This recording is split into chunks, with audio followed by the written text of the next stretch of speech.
Cora Mae Jefferson had been doing hospice work for 18 years, and she had learned early that the work was not about comfort. Her supervisor in the first year, a woman named Dr. Adaeze Okonkwo, who had come from Lagos and had been doing this work for 22 years before Cora arrived, had said it plainly. During the third week of orientation, you are not delivering comfort. You are creating the conditions in which comfort becomes possible. The person in the bed does the rest. Your job is to remove the obstacles. Your job is to be present without weight, which is the hardest thing a person can do in a room where someone is dying. Cora had thought about that for 18 years. She thought about it every time she drove to a facility.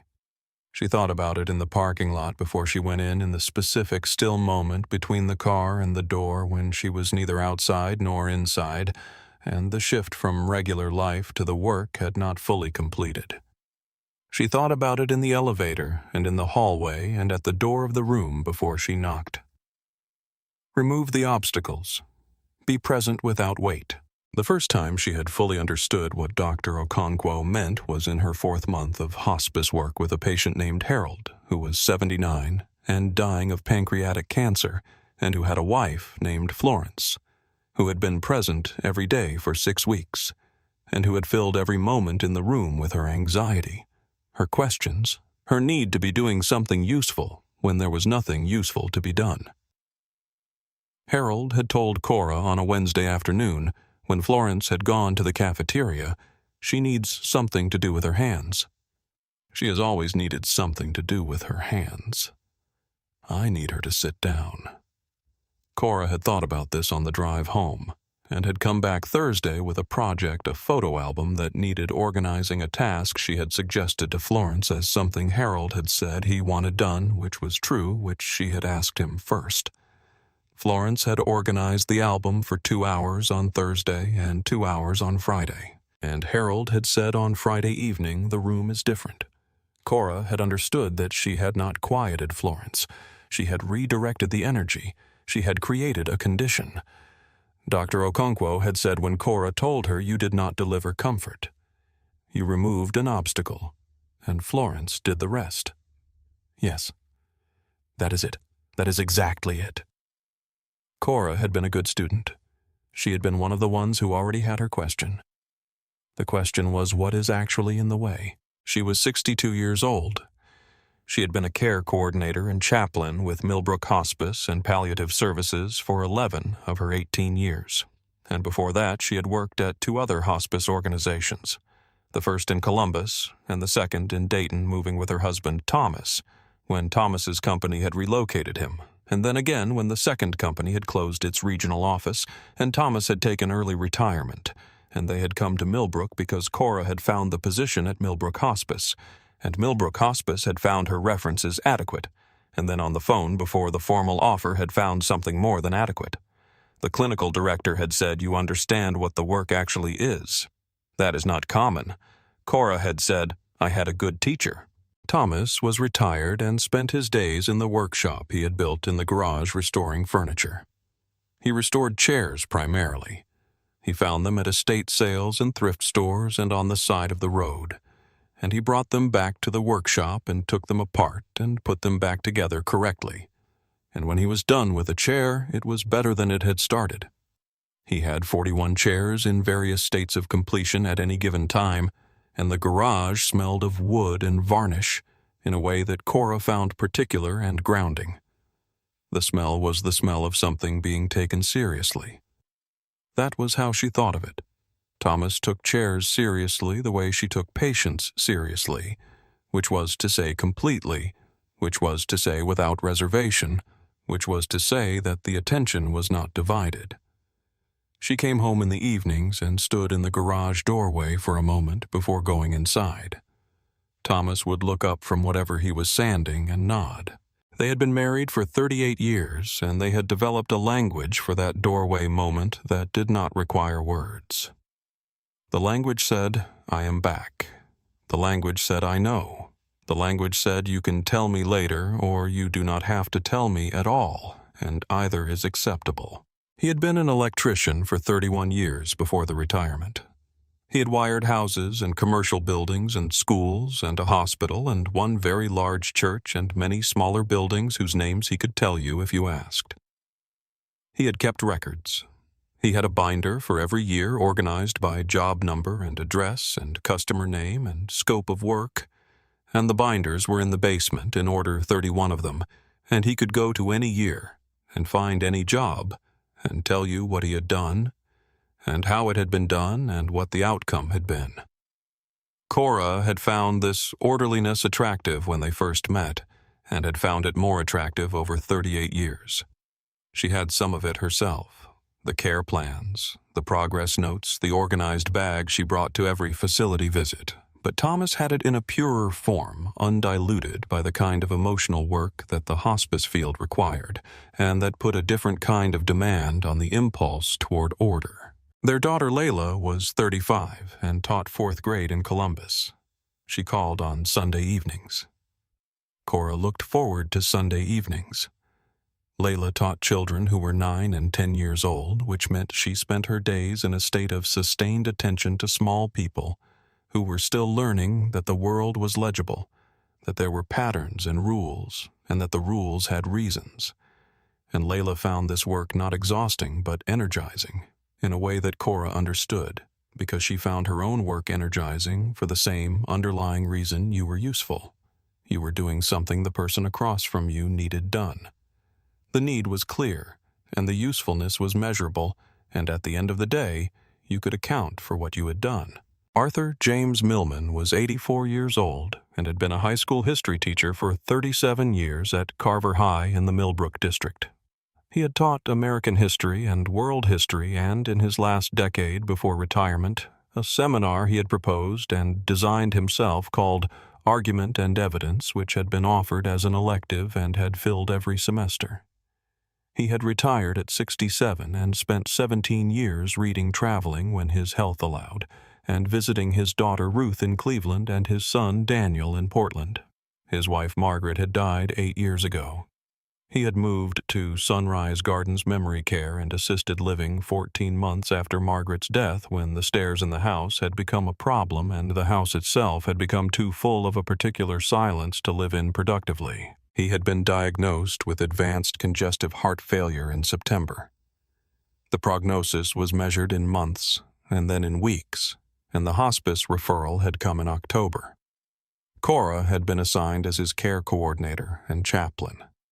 She had introduced herself on a Tuesday afternoon in the 3rd week of October, and he had looked at her from the hospital bed the facility had installed in his room and had said, "I have heard good things." Cora had said, "From whom?" And he had said, "The nursing staff." "I make a point of talking to the nursing staff. They know everything." He had been right about the nursing staff. They did know everything, and they had known Cora for the 6 years she had been doing hospice coordination at Sunrise Gardens, and they had told him she was thorough and calm and that she would be present when the time came, and that she would know what to do.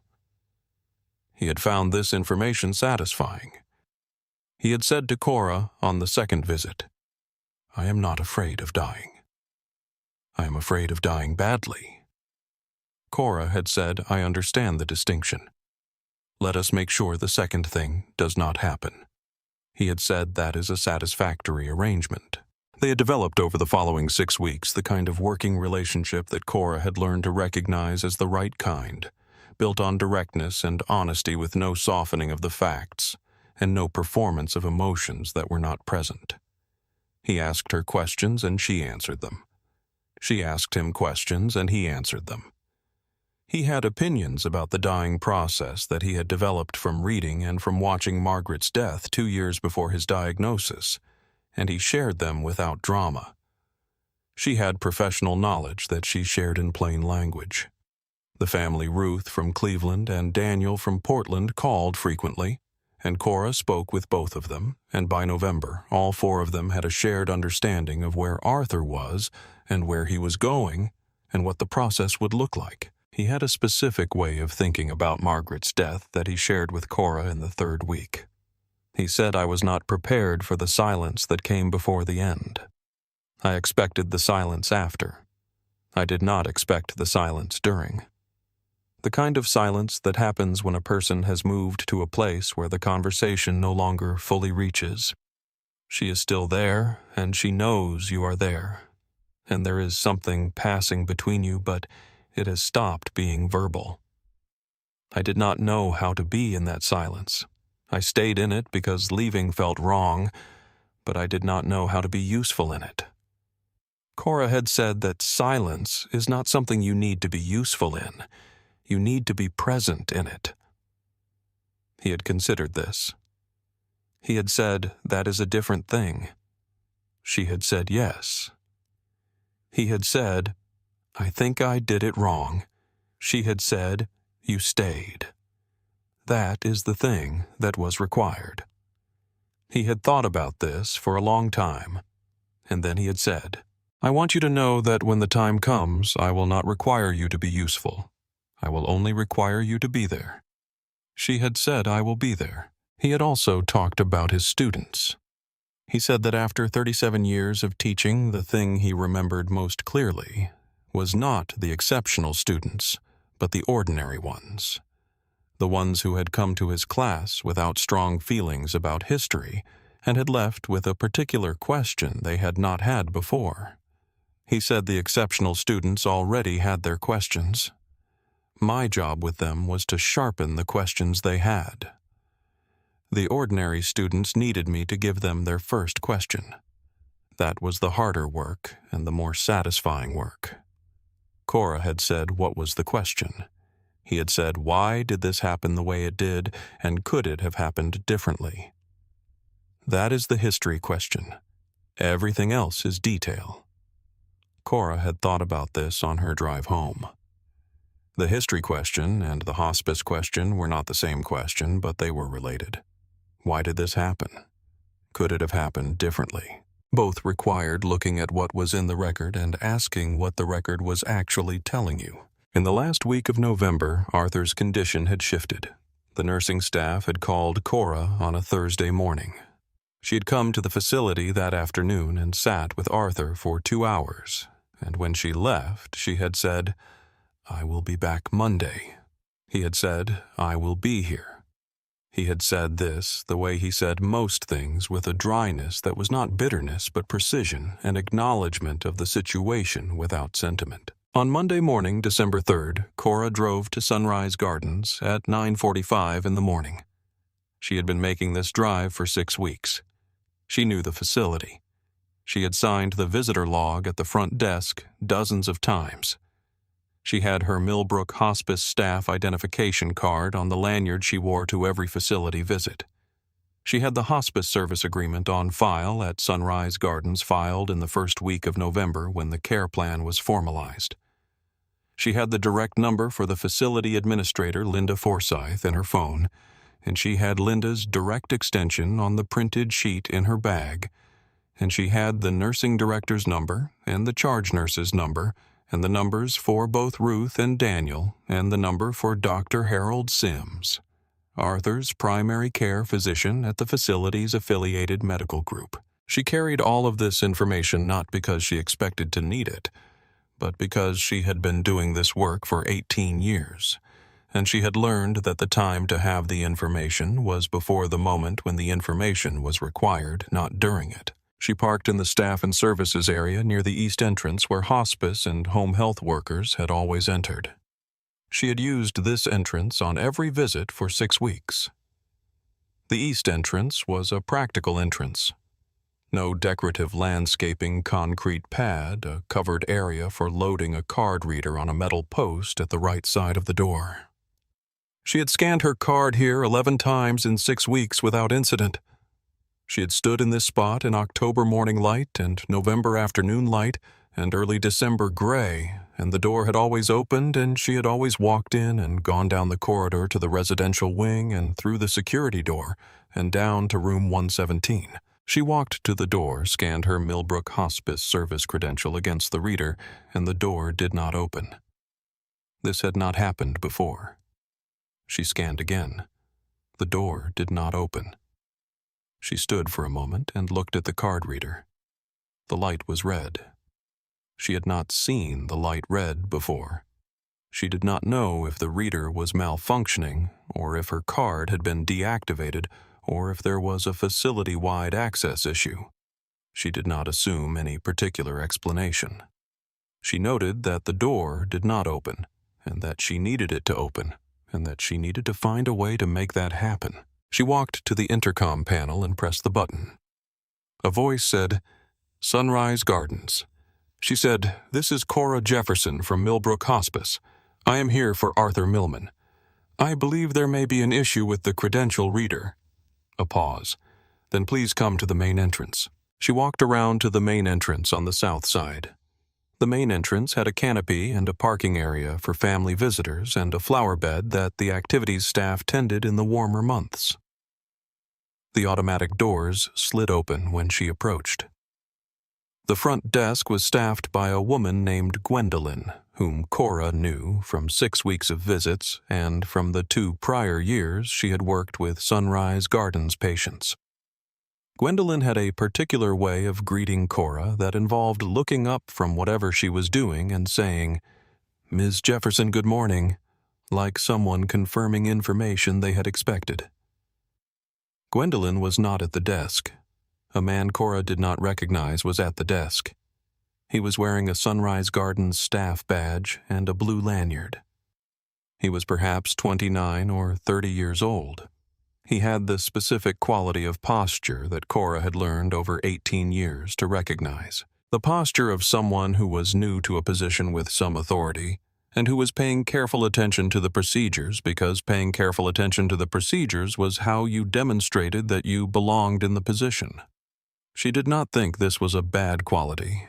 She had it herself in the first months of any new role, but she had also learned that procedures were tools, and that a tool used without knowledge of its purpose could do harm without anyone intending it to. Cora said, "Good morning. I am Cora Jefferson from Millbrook Hospice. I am here to see Arthur Millman in room 117. The man looked at her badge. He said, "I need to verify your service agreement before you can come in." Cora said the service agreement is on file. It was filed in the first week of November. I have been visiting Mr. Millman twice weekly for 6 weeks. He said, "I understand that. There has been a review of contractor credentials this month, and I need to confirm that the paperwork is current before I can admit you." Cora said, "What review?" I was not informed of any review.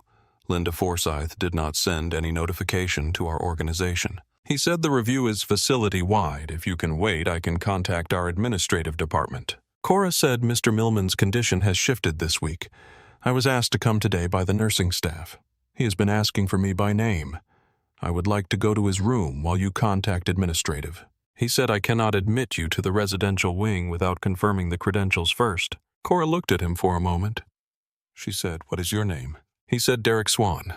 I am the residential admissions coordinator." She said, "Derek, I have a Millbrook Hospice staff identification card which I am wearing. The hospice service agreement is on file at this facility. I have been visiting Arthur Millman in room 117 twice weekly for 6 weeks. The nursing staff called me this morning because his condition has shifted and he has been asking for me by name. Can you tell me how long the administrative confirmation will take?" He said it depends on who is available, possibly 30 minutes. Cora said 30 minutes is not acceptable given the clinical situation. I am going to call Linda Forsythe.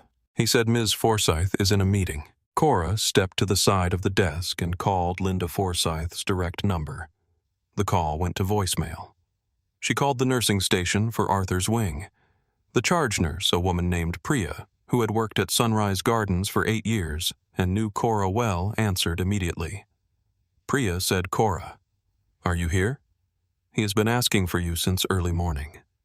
He asked for you 4 times this morning already." Cora said, "I am at the main entrance. There is an issue with my credentials. Can you come to the front?" Priya said, "I will be there in 3 minutes." She was there in 2. She came through the residential wing door wearing scrubs and the Sunrise Gardens ID badge. Cora had seen on every visit, and her expression when she came through the door was the expression of a person who had spent 8 years caring for patients and who had a very clear view of what mattered and what did not. She spoke to Derek Swann directly. She said, "This is Cora Jefferson. She is our hospice coordinator for Mr. Millman. She has been coming here for 6 weeks. I need her in room 117. He said, I understand. The credential review requires administrative confirmation. I am following the protocol. Priya said, what protocol? I have not heard about any protocol. He said it was issued 2 weeks ago by the administrative director. Priya said, what is the name of the administrative director? He said, Ms. Forsythe. Priya said, call Linda Forsythe. Call whoever issued the protocol. Tell them there is a patient in room 117 who has been asking for his hospice coordinator by name since 7 in the morning, and that the hospice coordinator is standing at the front desk. He called. He spoke to someone in the administrative office. He listened. He said, I understand. He put down the phone. He said, I've confirmed that there is a file. The system shows the service agreement. I can admit you for today. Cora said, thank you. Priya said nothing to Derek Swann. She turned and held the residential wing door open for Cora, and they walked down the corridor toward the residential wing in silence for a moment, and then Priya said, I am sorry. Cora said, it is not your responsibility. Priya said it happened here. Cora said yes. It happened here. She said it without accusation as a statement of fact because the fact was the thing that would be in the complaint, and she was already composing the complaint in the part of her mind that did not stop working when other things were happening. She was 43 minutes late getting to Arthur's room. He was awake. He had been awake since early morning. Ruth was on speakerphone from Cleveland. The room nurse, a young man named Stephen, stepped back when Cora came in. Arthur looked at her and said, there you are. She said, I am sorry I am late. There was an administrative matter at the entrance. He said, I assumed so. I told Ruth it was administrative. She thought something had happened to you. Ruth's voice from the phone said, I am glad you are there. Cora sat down in the chair beside the bed. She said, I am here. Tell me about this morning. He told her. It had been a difficult night and then a difficult morning, the kind of morning that the body produces in its last weeks as a way of taking inventory of what it still has and what it has already let go. He described it with the precision he brought to all his descriptions. She listened with the quality of attention that she had been developing for 18 years. The kind of attention that receives what is being said without filtering it through what the listener expects or fears. She was with him for 3 hours that day. She sat in the chair beside his bed, and they talked, and they were quiet, and she assessed his comfort. And she adjusted the room in the ways it needed to be adjusted, and she spoke with Stephen, the room nurse, about what to watch for through the night. She told Arthur before she left, I will be here Wednesday. He said, I will be expecting you. It was the last time he said that those specific words in that specific dry tone that acknowledged the situation without sentimentalizing it. She remembered it afterward as the last thing he said to her that was his full self talking before the last week took something from the diction that it did not give back. She came back on Wednesday. He was weaker. He was sleeping more, and the sleep was different from the sleep of a month ago, heavier and less responsive to the sounds of the room. She sat beside him for 2 hours. He woke for 40 minutes, and they talked, and in the talking there was still the same person. The precision, the dry acknowledgement, the willingness to be in the difficulty without flinching, but it was quieter. Compressed. He said at one point, I think we are getting close. She said, I think so too. He said, that is all right. She said, yes. He said, thank you for the Monday visit. The one with the difficulty at the desk. She said, I am sorry for the delay. He said, I know you did not choose the delay. She said no. He said, it is all right. You were there. She said, yes. He said, 43 minutes. She said, I timed it. He said, of course you did. He closed his eyes. She came back on Friday. His son Daniel had arrived from Portland. His daughter Ruth was driving down from Cleveland. The family was assembling the way families assembled in the last days. Not because anyone had announced that this was the moment, but because everyone understood without announcement that the time was soon, that the window was closing, and that being present for the closing was the thing that mattered now. Daniel was a quiet man, 61 years old, a structural engineer who had the quality his father had of listening before speaking, and he shook Cora's hand when they met in the hallway outside room 117 and said, "He has talked about you a great deal." Cora said, "He is a remarkable man." Daniel said, "I know. He was also a remarkable teacher." "You know what he always said about the difference between a good student and a great one?" Cora said, "He told me about the first question." Daniel said, "That's it. The great ones already had their question. He had to give it to the rest of them." Cora said, "He told me that was the harder work."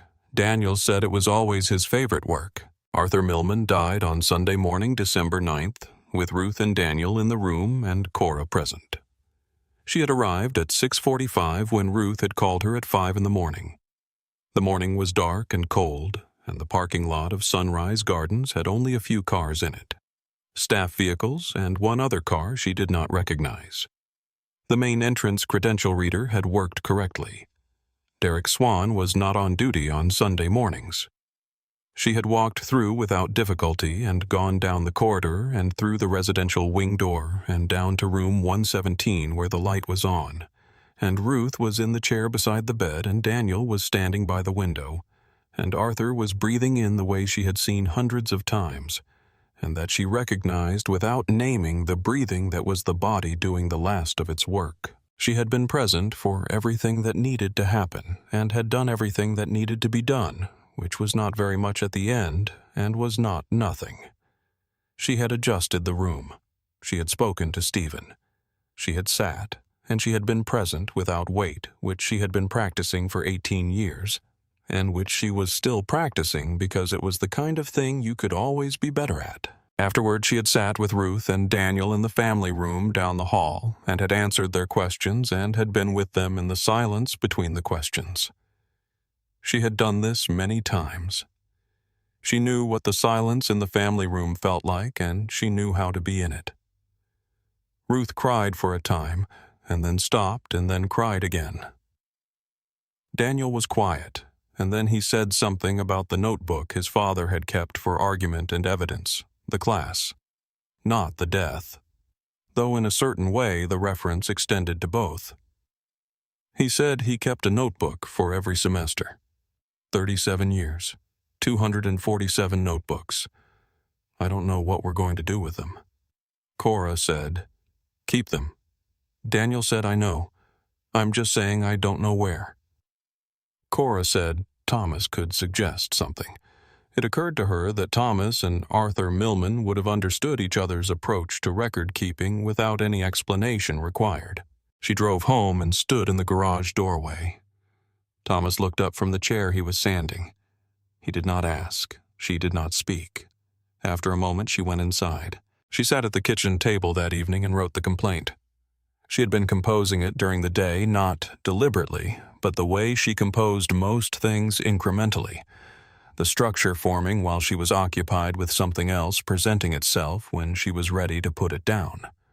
She had composed it during the drive home from Sunrise Gardens, the structure of it taking shape against the dark of the December morning outside the car window.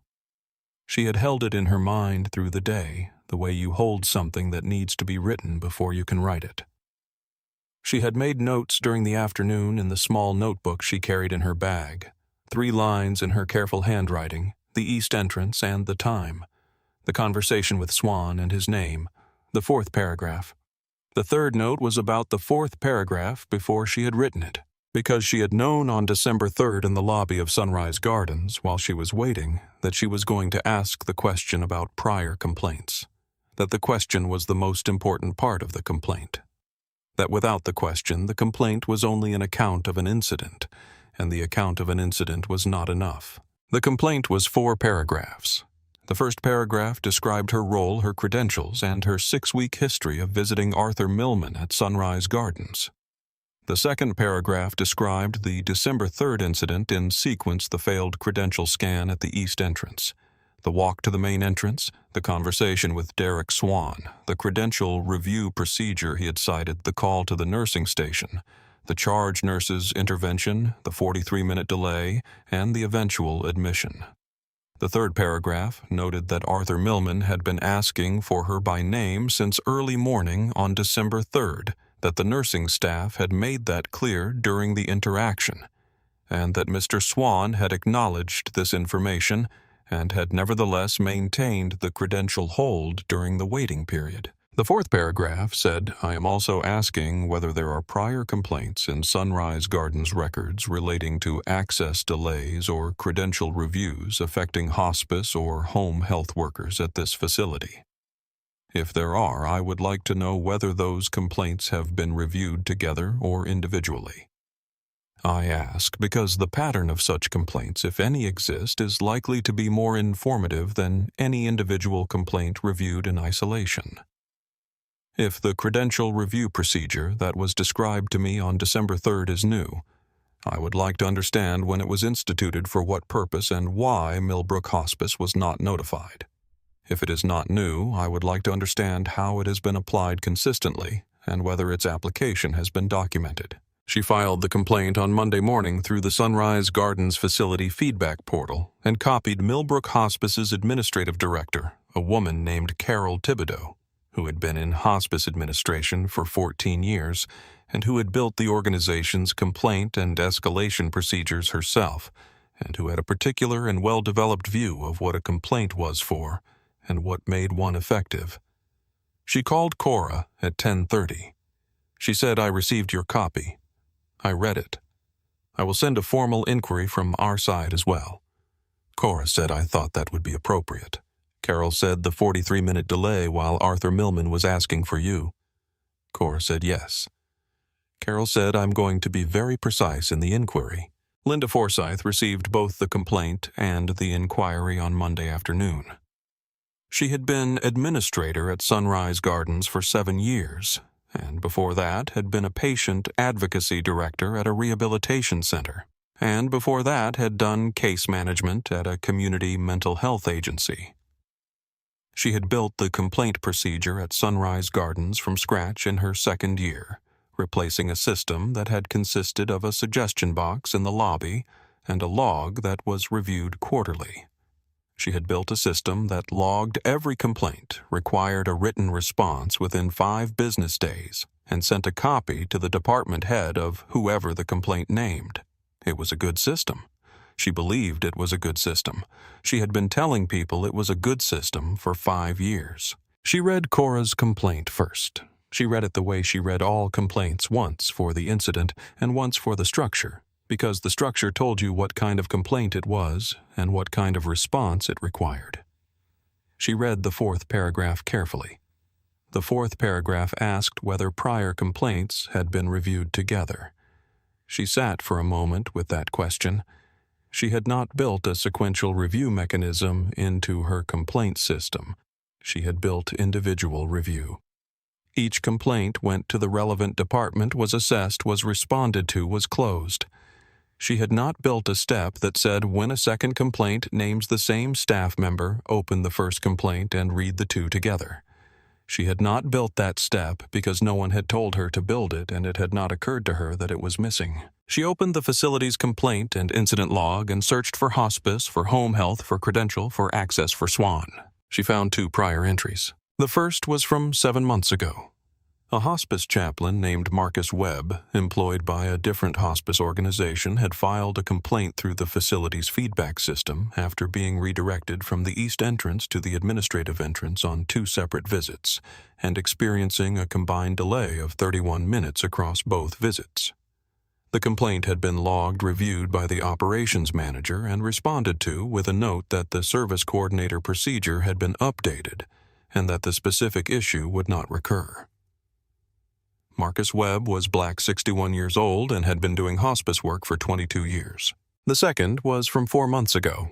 A home health aide named Josephine Burrell had submitted a complaint after being asked to present her credentials at the main entrance desk on 3 consecutive visits, despite having provided her documentation on the first visit and having been told on the first visit that the documentation was on file. On the third visit, she had been asked to wait while her credentials were verified with her agency, which had taken 22 minutes. The complaint had been reviewed by the residential admissions coordinator, and responded to with a memo confirming that her credentials were current and that the issue had been resolved. Josephine Burrell was Black, 58 years old, and had been doing home health work for 16 years. Linda Forsythe printed all 3 complaints. She read them in the order they were filed. Marcus Webb's in May, Josephine Burrell's in August, Cora Jefferson's in December. She read them side by side on her desk. 7 months, 3 Black healthcare workers, 3 valid credentials, 3 credential reviews that delayed their access to patients who needed them. 0 similar complaints from any other hospice or home health worker at the facility. The residential admissions coordinator on duty for all 3 incidents was Derek Swann, who had been hired 14 months ago from a property management company where he had done tenant screening and lease compliance work. His prior training had included the facility's standard contractor onboarding, which had covered credential verification procedures but had not explicitly addressed the distinction between initial credential review and re-verification of credentials already on file. The onboarding had also not addressed the clinical context of hospice and home health workers whose patient relationships were active and time-sensitive in ways that the general contractor category did not account for. Linda Forsythe called her director of nursing, Dr. Patricia Amara, at 4 in the afternoon. She said, "I need you to look at 3 complaints." Dr. Amara came to her office. She read the 3 complaints in 20 minutes. She said all 3 are Black. Linda said yes. Dr. Amara said the 3rd one happened while Arthur Millman was asking for Cora Jefferson by name. Linda said yes. Dr. Amara sat down. Linda called the facility's human resources consultant. She called the organization's legal counsel. She called the director of quality assurance. By end of day Monday, she had assembled the information she needed and had begun drafting the response plan. On Tuesday, she placed Derek Swann on administrative leave pending a formal review. On Wednesday, the review team met and examined all 3 incidents. Swann's training recorded the credential review procedures and the admission records for the same period, showing all other hospice and home health workers who had visited the facility. Of 31 non-Black hospice and home health workers who had visited during the period when all 3 complaints occurred, none had experienced a credential delay. On Thursday, the review produced 4 findings and 4 recommendations. The first finding, Derek Swann had applied credential re-verification to Black hospice and home health workers in a pattern inconsistent with how he applied credential review to non-Black workers in the same category, and had done so on at least 5 occasions across 3 separate workers over 7 months. The review team had pulled the visitor and contractor access logs for the same 7-month period and compared entries.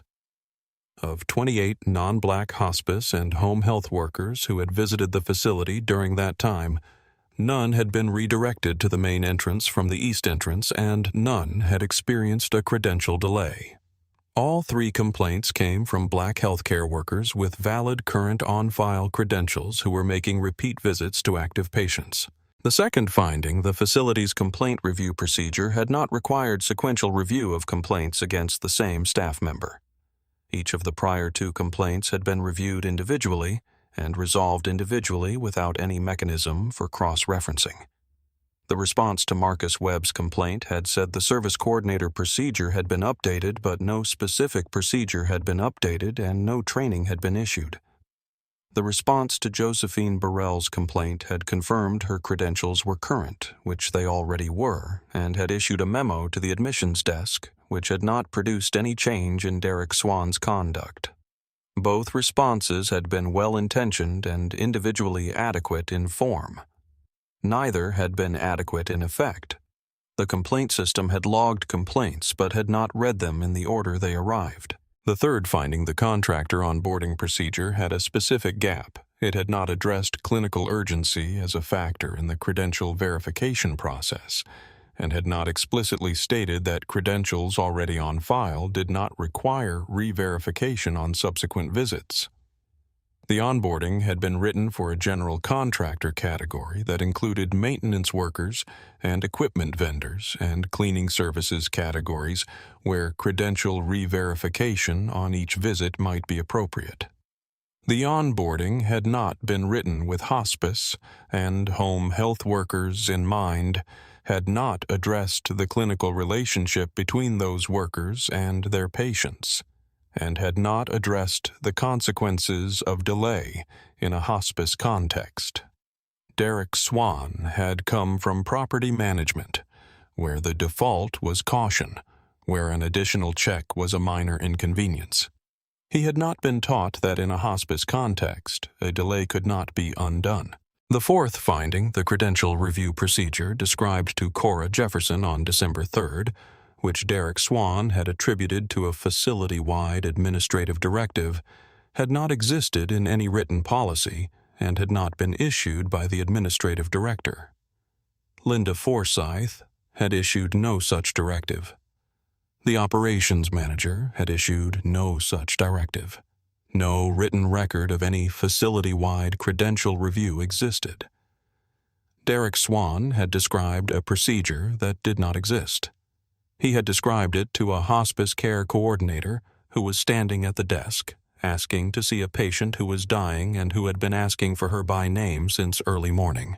The 4 recommendations termination of Derek Swann's employment revision of the contractor onboarding to address clinical urgency and re-verification revision of the complaint review procedure to require sequential review at the threshold of 2 complaints against the same staff member involving the same protected category and written notice to all 3 complainants with a description of the findings and the actions taken. The written notice said, Sunrise Gardens takes seriously its obligation to ensure that all credentialed hospice and home health workers can access patients without delay.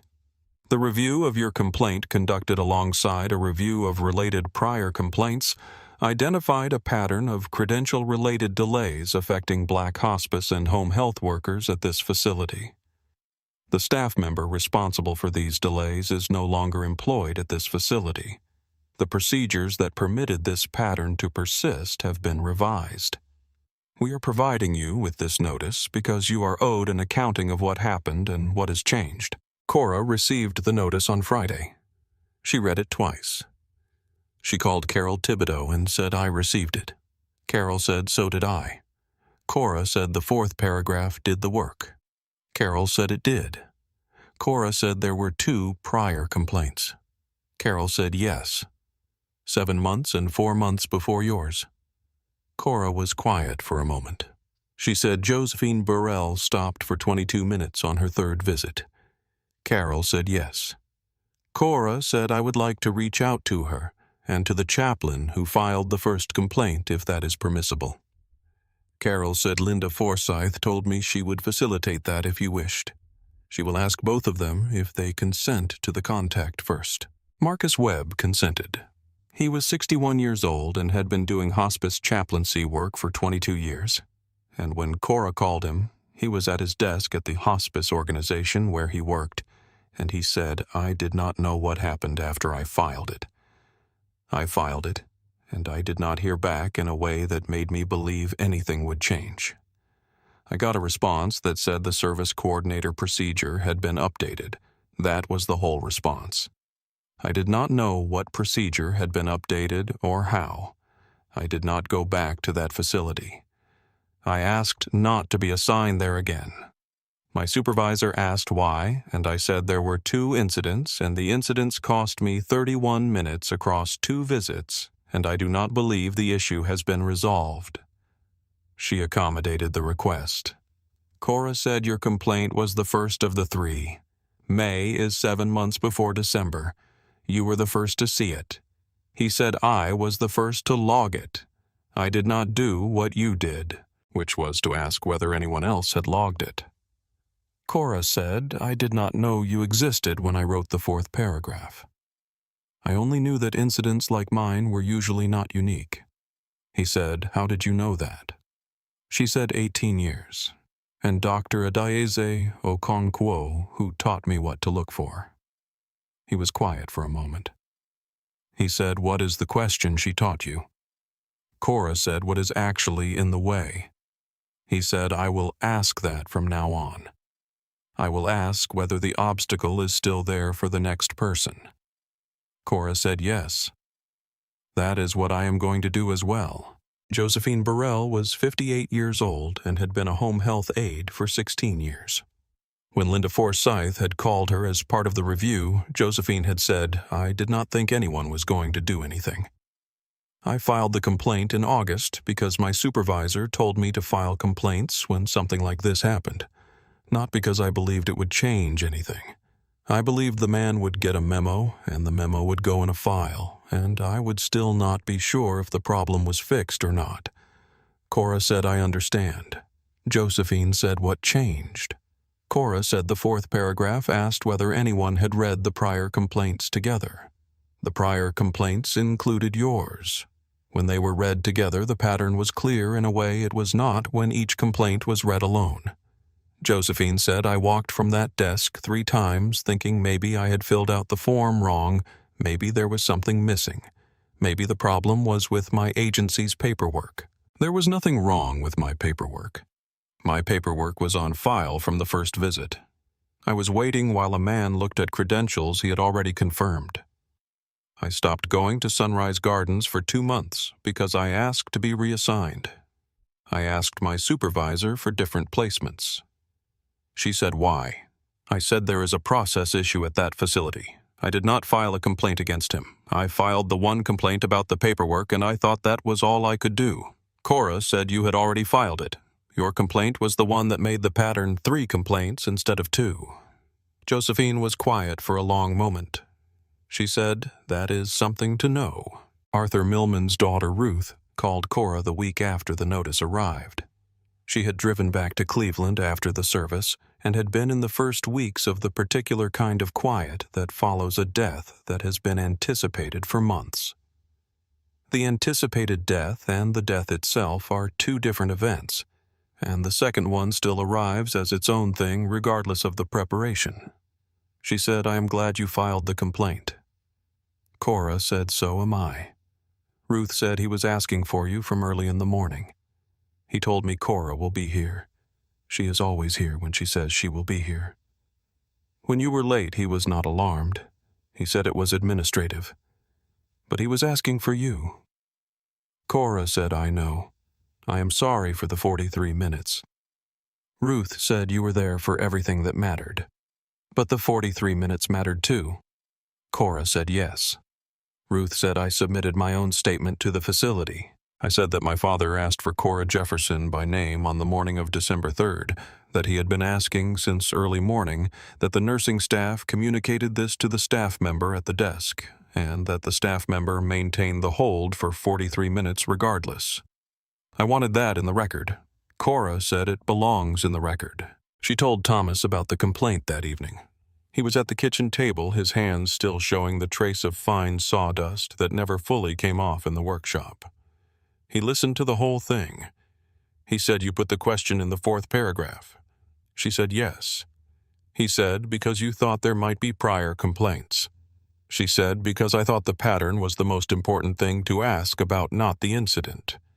He said, "Dr. Okonkwo." Cora looked at him.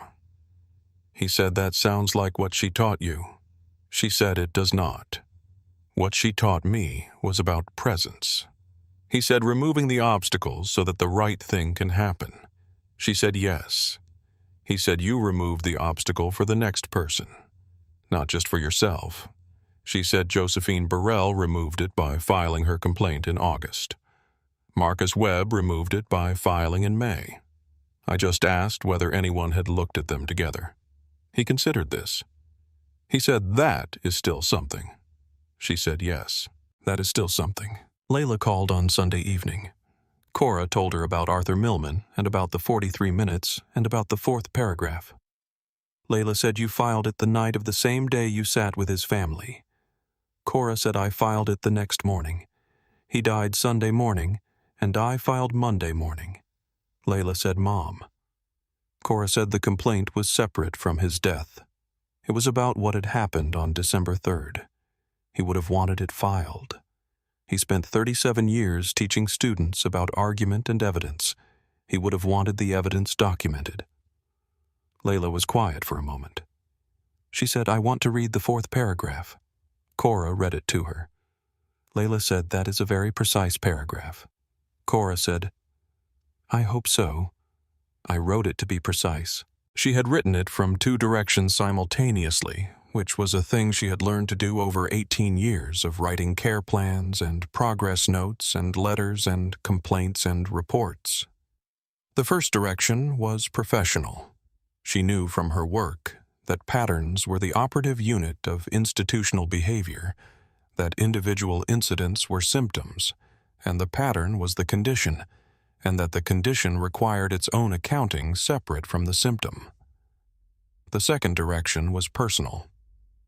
She had stood at the main entrance desk of a facility she had been visiting for 6 weeks with valid credentials and a known care relationship, and a patient asking for her by name, and had been held at the desk by a man who had not been able to give her a concrete reason grounded in any actual policy that she had violated, and she had understood in the moment, not with anger, but with the clarity that 18 years of this work had produced in her, that she was not going to be the last person this happened to unless someone asked the right question. She had thought in that moment at the desk of every other healthcare worker who had stood somewhere like this in some other month at some other facility and been held there for reasons that did not hold up to direct examination.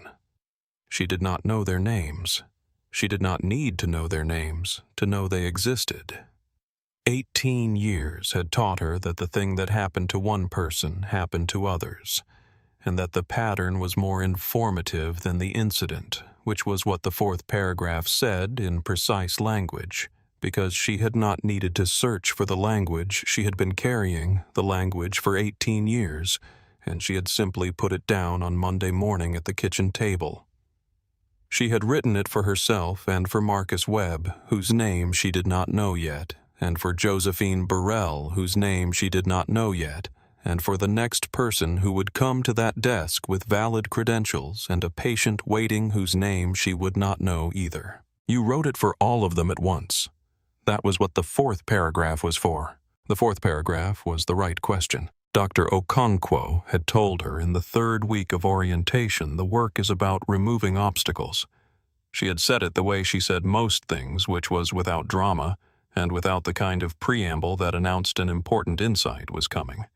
She had just said it as though it were obvious, and Cora had written it down and had carried it since. She had been talking about the work of being present with a dying person, but Cora had found over 18 years that the principle was not limited to the room. The obstacles could be anywhere. Some of them were inside the person in the bed. Some of them were in the family. Some of them were at the front entrance of the facility at 9:45 in the morning, with a lanyard and a clipboard and a credential review procedure that did not exist in any written policy. Her job was to identify the obstacle and remove it. She had been doing that for 18 years. She had done it again on Monday morning at the kitchen table in 4 paragraphs, with the 4th one asking the question that needed to be asked. Josephine Burrell called her 2 weeks after the contact. Her voice was different from the first call, less careful, less braced for an outcome that might not justify the call. She said, "I went back to Sunrise Gardens. I asked to be reassigned there. My supervisor said, 'Are you sure?' I said, 'I am sure. I have a patient in room 142 now.' I walked through the east entrance with my credential card, and the door opened. I want you to know that." Cora said, "I am glad." Josephine said, "I want to ask that question from now on. In every complaint I file. Is there a pattern? Have the prior complaints been read together? Is the obstacle still there for the next person?" Cora said yes. "That is the right question." Josephine said it was your question. Cora said it is everyone's question now. Use it. She had been doing this work for 18 years. She had sat in hundreds of rooms. She had held hundreds of hands. She had been present at the moment when people left, which was not the same as the moment when they died, and she knew the difference because Dr. Okonkwo had taught her to know it, and because 18 years of practice had confirmed the teaching. The moment of leaving came before the moment of dying in almost every case, sometimes by days and sometimes by hours, and it was a transition that happened in the breathing and in the quality of the silence in the room and in the way the face changed when the interior work moved to a different register. She had learned to recognize it and to be present in it without naming it aloud, because naming it aloud brought the listener's attention to the frame and away from the person in the frame, and the person in the frame was what mattered. She had driven home from hundreds of facilities and stood in the garage doorway and looked at Thomas and not said anything and gone inside. She had stood in that doorway in October and November and December and in every month for 11 years at this organization and 6 years at the two before it. The doorway was the transition. The garage smell was the transition. The nod was the transition. She was back. He knew.